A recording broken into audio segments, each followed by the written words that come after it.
हाँ, नमस्कार दोस्तों।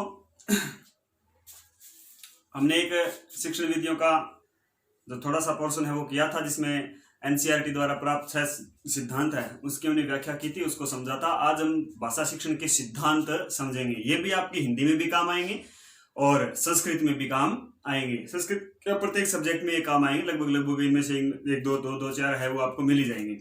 हिंदी में भी काम आएंगे, संस्कृत में। भाषा शिक्षण के सिद्धांत, भाषा का हमने पिछली बार जिक्र किया था कि भाषा क्या थी, विचारों का आदान प्रदान की युक्ति थी, वो क्या थी भाषा। इसकी एक प्रकृति है, इसका एक सिद्धांत है। अब आप ये सबको पता है कि संस्कृत भाषा की जो लिपि है वो देवनागरी लिखने की बताने की आपको आवश्यकता नहीं है कि संस्कृत भाषा की जो लिपि है वो देवनागरी लिपि है। अंग्रेजी की रोमन है, हिंदी की देवनागरी है।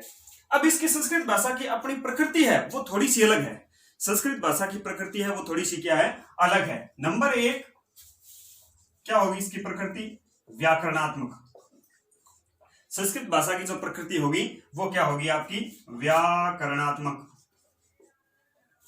और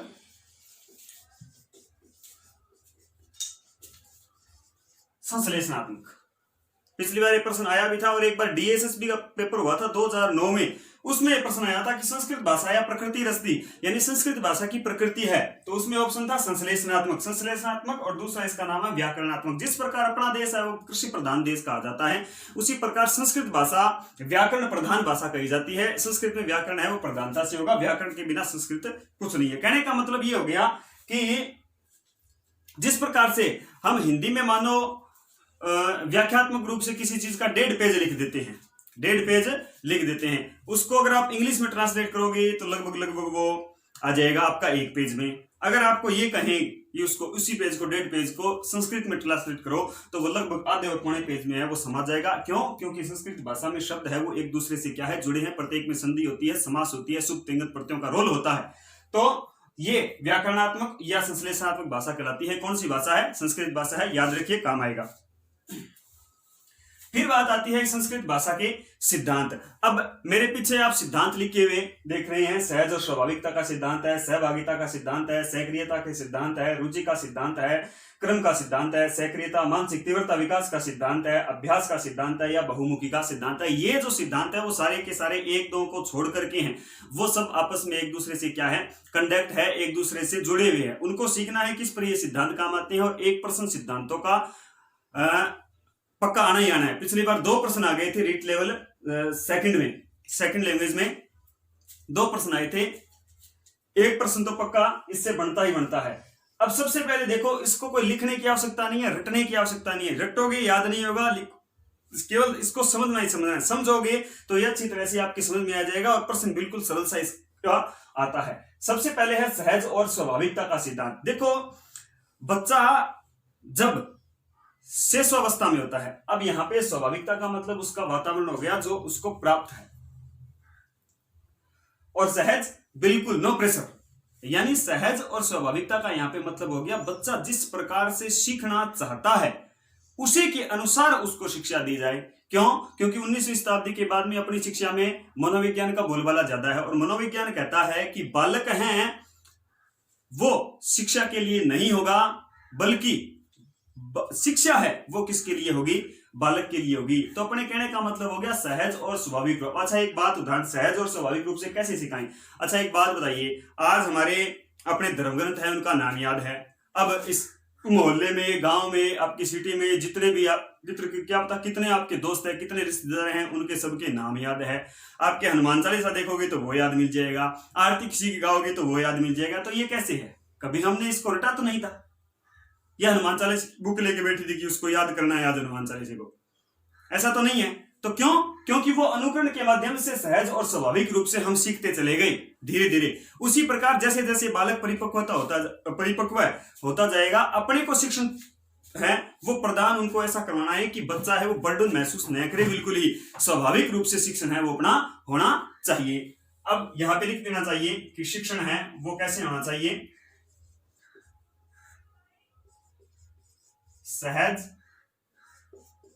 एवं स्वाभाविक। यानी कहने का मतलब हो गया बालक के अनुसार। बालक के अनुसार क्या होना चाहिए, अपना शिक्षण है वो होना चाहिए। दूसरा है सहभागिता का सिद्धांत। सहभागिता सिद्धांत का मतलब हो गया, हमने जब एक उदाहरण देके आपको बताता हूं कि हमने जब बीएड की थी तो अपने एक टॉपिक लगता था पाठ्य सहगामी क्रियाएं। पाठ्य सहगामी क्रियाओं का मतलब क्या होता था कि पाठ्यक्रम तो है ही किताब वाला, पाठ्यक्रम के साथ साथ में बच्चों का सामाजिक विकास करने के लिए, बच्चों का शारीरिक विकास करने के लिए, बच्चों का मानसिक विकास करने के लिए वो क्रियाएं हैं वो करवाई जाती थी। और सहयोग प्रवृत्ति बढ़ाने के लिए सहभागी क्रियाएं करवाई जाती है, पाठ्य सहगामी क्रियाएं करवाई जाती है, जिसमें प्रार्थना है वो भी आ जाएगा, अन्य कोई प्रकार की प्रतियोगिता है वो भी सहभागी क्रिया के अंतर्गत आ जाएगी, किसी प्रकार के कैंप का आयोजन है वो भी आपके सहभागी क्रिया के अंतर्गत आ जाएगी, कहीं पे टूर पे जाना है, कहीं कोई चीज दिखा के लानी है वो भी सहभागी क्रियाओं के अंतर्गत आ जाएगी। तो यहाँ पे ये जो सिद्धांत है, कहने का मतलब हो गया बच्चा ज्यादा से ज्यादा पाठ्यक्रम के साथ और शिक्षक के साथ जुड़ा रहे। वो जो सिद्धांत काम मिलेंगे वो क्या होगा, सहभागिता का सिद्धांत होगा। सहभागी का मतलब बच्चा शिक्षण में सहभागी बने। अध्यापक केवल और केवल मनोविज्ञान के अनुसार कैसा होगा, पथ प्रदर्शक होगा। अध्यापक पथ प्रदर्शक, बच्चा है वो खुद करे और खुद क्या करे, सीखे। अब इससे फायदा क्या होगा, इससे फायदा सबसे ज्यादा तो ये होगा कि बच्चे में सहयोग भावना होगी, गुरु और शिक्षक के संबंध है वो अत्यधिक सुदृढ़ होगी, बच्चे में ललक पैदा होगी, रुचि पैदा होगी, रुचि पैदा होगी तो वो ज्ञान को अच्छे से ग्रहण करेगा। अब आपके संबंध है वो बच्चे के साथ अच्छे बनेंगे तो वो आपके प्रति उसका आदर भावना है, आप उसका जो नजरिया है वो देखने का नजरिया है वो भी क्या हो जाएगा, बदल जाएगा, उसका चयन जाएगा। इसलिए सहभागिता का सिद्धांत अपनाना चाहिए। कहने का मतलब हो गया, यहां पे हम लिखेंगे अध्यापक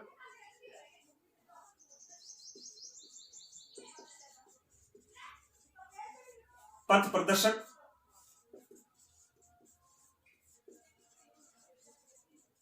बालक सहभागी, या फिर हम यहां पे लिखेंगे सहयोगी। यहां पे बालक क्या बनेगा, सहभागी बनेगा, या फिर क्या बनेगा, सहयोगी। जितना ज्यादा बालक सहभागी बनेगा पाठ्यक्रम में, जितना ज्यादा हमारा साथ देगा उतना ही बालक अपने नजदीक आता जाएगा और वो शिक्षा अच्छे से ग्रहण करता जाएगा। अपना शिक्षण है वो प्रभावी रूप से उसके मन मस्तिष्क मानस पटल पर क्या है, उतरता जाएगा, वो पाठ्य सामग्री को आत्मसात करता जाएगा। इसके बाद में हम पढ़ते हैं सक्रियता का सिद्धांत। अभी देखो यहाँ पे दो नाम दिए हुए हैं, सक्रियता का सिद्धांत और एक हम लेते हैं सक्रियता का। ये दोनों सिद्धांत एक हैं।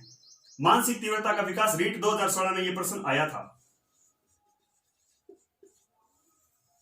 रीट 2016 में ये प्रश्न आया था, सक्रियता मानसिक तीव्रता सिद्धांत। एक बार सीटेट में प्रश्न पूछ दिया था कि सक्रिय क्लास है वो कौन सी होती है, सक्रिय कक्षा कौन सी होती है, सक्रिय कक्षा की पहचान क्या होती है। तो मैं आपको बता दूं कि जहां पे बच्चे अध्यापक से ज्यादा प्रश्न करें, वाद विवाद करें, वो जो कक्षा होगी वो आदर्श क्लास होगी, वो जो कक्षा होगी वो हमेशा क्या होगी, सक्रिय क्लास होगी। कहने का मतलब हो गया अध्यापक को बिना विधियों के बिल्कुल नीरस तरीके से नहीं पढ़ाना चाहिए। अध्यापक को पथ प्रदर्शक की तरह सहभागिता का साथ लिए हुए, रुचियों का ध्यान करते हुए, विभिन्नताओं का ध्यान करते हुए क्या करना चाहिए, बालकों को पढ़ाना चाहिए, तो यहाँ पे सक्रियता का सिद्धांत और मानसिक तीव्रता का सिद्धांत। अब जितना ज्यादा बालक है वो सक्रिय रहेगा, जितना ज्यादा बालक सक्रिय रहेगा तो उसकी मानसिक तीव्रता है बढ़ेगी। यही प्रश्न है वो रीट 2016 में पूछा था कि सक्रियता का सिद्धांत का दूसरा नाम है, या मानसिक जो गति है वो बढ़ेगी, उसकी मानसिक अब उसकी बुद्धि है वो बढ़ेगी, वो किस सिद्धांत के द्वारा पड़ती है, वो सक्रियता के सिद्धांत के द्वारा पड़ती है। अब इसी के साथ जुड़ा हुआ एक सिद्धांत आपको और बताता हूं मैं, जो ये है अभ्यास। अभ्यास का मतलब हो गया वो ज्यादा से ज्यादा क्या करेगा, प्रैक्टिस करेगा, एक्सरसाइज करेगा। कहने का मतलब हो गया, तुलसीदास जी ने भी कहा है ना, करत करत अभ्यास जड़मति होय सुजान, यानी अभ्यास लगातार करते रहने से बुद्धि और बल है वो क्या है, बढ़ता है। कहने का मतलब अगर जड़ बुद्धि होती है, मूढ़ बुद्धि होती है, वो भी क्या है, अपनी बढ़ जाती है। तो उसी प्रकार अभ्यास, जितना ज्यादा वो अभ्यास करेगा तो वो क्या रहेगा, सक्रिय रहेगा। अगर वो सक्रिय रहेगा तो उसका मानसिक विकास है वो तीव्र गति से क्या होगा, बढ़ेगा, बढ़ता ही चला जाएगा।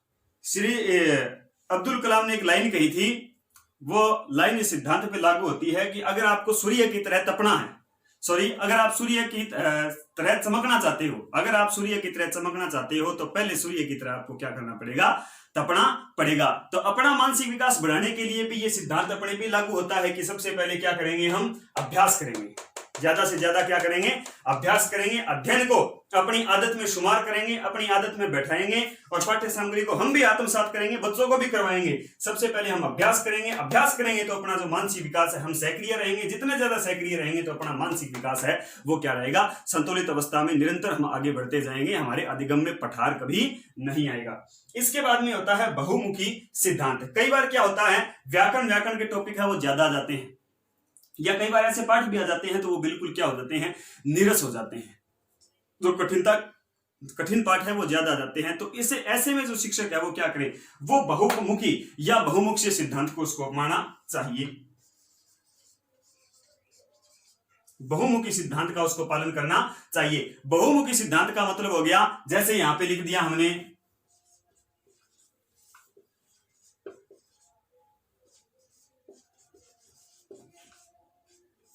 राम है ग्रामम गच्छति, राम है ग्रामम गच्छति। अब इसका सीधा सा मतलब है कि राम गांव जाता है। नंबर एक बात इसमें हिंदी अनुवाद हो गया, राम है ग्रामम गच्छति, राम गांव जाता है। हमने बता दिया कि राम यहाँ पे क्या है, करता है। कर्ता में हमेशा कौन सी विभक्ति होती है, प्रथमा विभक्ति होती है, तो ये कारक की बात हो गई। ग्रामम में कौन सी विभक्ति है, द्वितीया है। गच्छति है, उसमें मूल धातु कौन सी है, गम है। और इसमें कौन सा पुरुष कौन सा वचन है, तो हम बताएंगे कि प्रथम पुरुष और एक वचन का यहाँ पे प्रयोग किया हुआ है, प्रथम पुरुष और ये क्या है, एक वचन है। तो कहने का मतलब हिंदी अनुवाद तो हमने बताया ही बताया, साथ में हम व्याकरणात्मक ढंग से भी इसकी क्या कर गए, व्याख्या कर गए। तो ये एक पक्ष न होकर के क्या हो गया, बहुपक्षीय हो गया। दूसरी बात, केवल और केवल जब परीक्षा ली जाती है, केवल और केवल क्या ली जाती है, विद्यालय में परीक्षा ली जाती है, टेस्ट आयोजित किए जाते हैं, तो केवल बच्चे का जो ज्ञानात्मक विकास है वो बढ़ता है, बच्चे का ज्ञानात्मक विकास है वो होता चला जाता है, लेकिन उसका भावात्मक, उसका जो क्रियात्मक विकास है वो नहीं हो पाता है। तो अध्यापक का दायित्व है, एज ए अध्यापक हमारा दायित्व है कि हम बच्चे का ज्ञानात्मक, भावात्मक और क्रियात्मक विकास भी करें। इसीलिए बहुपक्षीय सिद्धांत अपनाना भी अत्यंत क्या है, आवश्यक होता है। इसके अलावा एक सिद्धांत और रह गया जो आता है,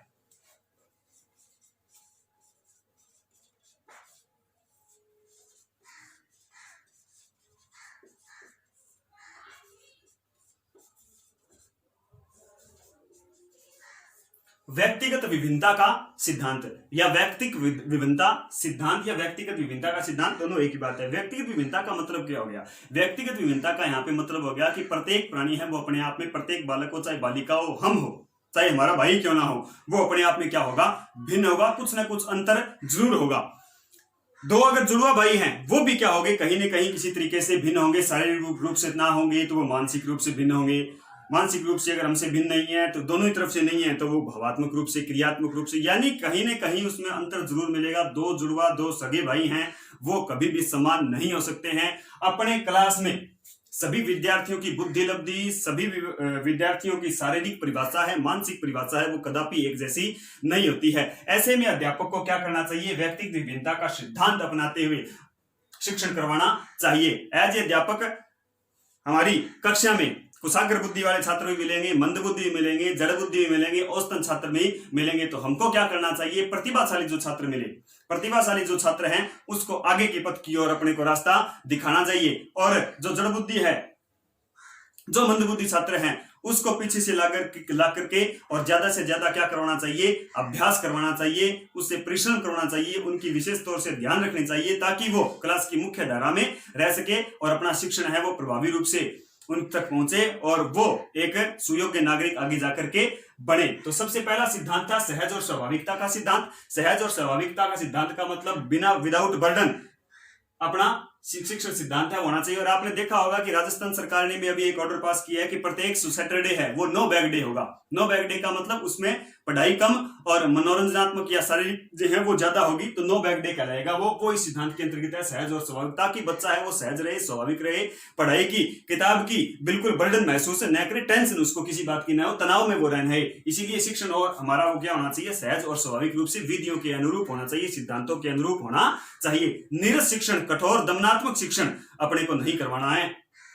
सहभागिता का सिद्धांत, बच्चा है वो ज्यादा से ज्यादा क्या हो, पाठ्यक्रम में शामिल हो, विद्यालय की गतिविधियों में शामिल हो, वो सहभागिता का सिद्धांत है। इसलिए अध्यापक केवल और केवल क्या रहेगा, पथ प्रदर्शक की भूमिका निभाएगा। सक्रियता का सिद्धांत है, सक्रियता या मानसिक तीव्रता का सिद्धांत। इसके साथ में हम जोड़ लेते हैं अभ्यास का सिद्धांत। बच्चे ज्यादा से ज्यादा क्या करते हैं, अभ्यास जड़मति हुई सुजान, यानी बच्चा जब ज्यादा से ज्यादा क्या करेगा, अभ्यास करेगा तो वो सक्रिय रहेगा, और सक्रिय रहेगा तो उसके मानसिक विकास में भी क्या आएगी, तीव्रता आएगी। मानसिक विकास तीव्रता आएगी तब वो और अत्यधिक रुचि से कार्य है वो करेगा और प्रगति करेगा। बहुमुखी सिद्धांत, बहुमुखी सिद्धांत का मतलब हो गया ये बहुपक्षीय सिद्धांत, इसमें बालक का ज्ञानात्मक, भावात्मक और क्रियात्मक, शारीरिक, मानसिक, सांस्कृतिक, सभी प्रकार, सामाजिक सभी प्रकार के विकास होने अत्यंत जरूरी है। इसके बाद में है व्यक्तिगत विभिन्नता का सिद्धांत। व्यक्तिगत विभिन्नता के सिद्धांत का मतलब हो गया हमारी क्लास में कुशाग्र बुद्धि, मंद बुद्धि, औसत बुद्धि सब प्राप्त होते हैं, तो फिर अपने को वहां से शिक्षण उन्हीं के अनुसार शुरू करना चाहिए। अपने अनुसार नहीं होना चाहिए, बच्चों के अनुसार है वो शिक्षण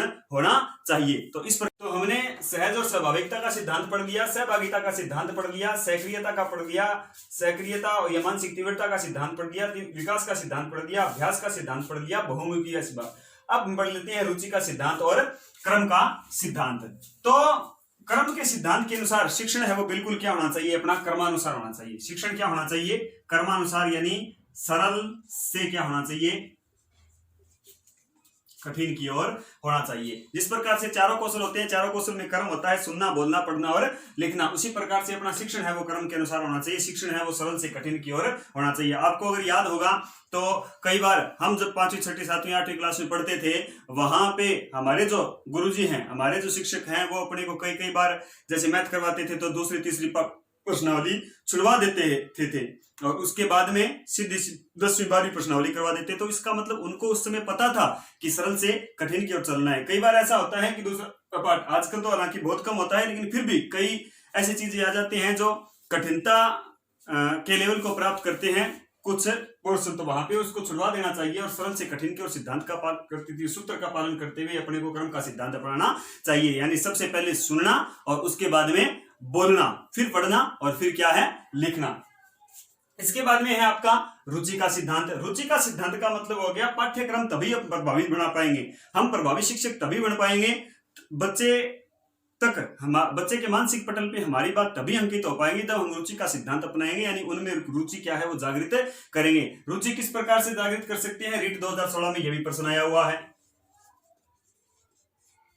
ये कौन सा सिद्धांत है, जैसे मानो एक बार एक शिक्षक है वो क्लास में अंताक्षरी करवा रहा है, क्लास में श्यामपट्ट का सबसे ज्यादा प्रयोग कर रहा है, क्लास में अन्य प्रतियोगिताएं करवा रहा है, पाठ्य सामग्री क्रियाओं के माध्यम से उनको भाग लेने के लिए प्रोत्साहित कर रहा है, तो वो कौन से सिद्धांत का उपयोग कर रहा है, वो रुचि के सिद्धांत का उपयोग कर रहा है। यानी क्लास में ज्यादा से ज्यादा अपने को मनोरंजनात्मक तरीके से पढ़ाना चाहिए, अच्छी तरह से पढ़ाना चाहिए, हमारी जो बॉडी लैंग्वेज है वो क्या होनी चाहिए, हमें कॉन्फिडेंस है वो अत्यधिक होना चाहिए, ताकि रुचि का सिद्धांत है वो क्या हो चुके, कंप्लीट हो चुके। ऐसा प्रश्न आया था रीट 2016 में, ये बन के आया था कि श्यामपट्ट का उपयोग एक कक्षा में अत्यधिक करता है, श्यामपट्ट का उपयोग एक कक्षा में शिक्षक है वो अत्यधिक करता है। इसका मतलब वो कौन से सिद्धांत के अंतर्गत आता है, ये आता है रुचि का सिद्धांत। रुचि के सिद्धांत के तहत श्यामपट्ट का सबसे ज्यादा प्रयोग होता है। और श्यामपट्ट के बारे में आपको बताइए कि सबसे सस्ती, सबसे सुलभ जो सामग्री है वो कौन सी है, श्यामपट्ट है। और कौन सी सामग्री है, ये दृश्य सामग्री है। यहां पे मैं आपको एक बात और बताता हूं कि क्रम का सिद्धांत सरल से क्या होना चाहिए, कठिन। अब हमारे अगर प्रश्न आ जाए कि शिक्षण भवेत, यानी शिक्षण होना चाहिए, तो उत्तर देना आप सरल से कठिन की ओर। ये वैसे तो शिक्षण सूत्र अलग से करवाएंगे, इनमें पता चल जाएगा आपको। शिक्षण के बारे में बात आ जाए तब तो अपने को उत्तर देना है सरल से कठिन की ओर। लेकिन अगर बात आ जाए प्रस्तावना, प्रस्तावना है वो क्या होनी चाहिए, ज्ञात से अज्ञात की ओर। ध्यान रखना ये प्रश्न कभी आ जाता है, शिक्षण कैसा होना चाहिए, सरल से कठिन की ओर होना चाहिए, और प्रस्तावना है वो कैसे होना चाहिए, ज्ञात से अज्ञात की ओर होना चाहिए। इसकी विस्तृत चर्चा हम करेंगे जब अपने शिक्षण सूत्र आएंगे। तो आज के लिए इतना ही, देखें और निरंतर अभ्यास अपना जारी रखें और प्रयास करें। धन्यवाद।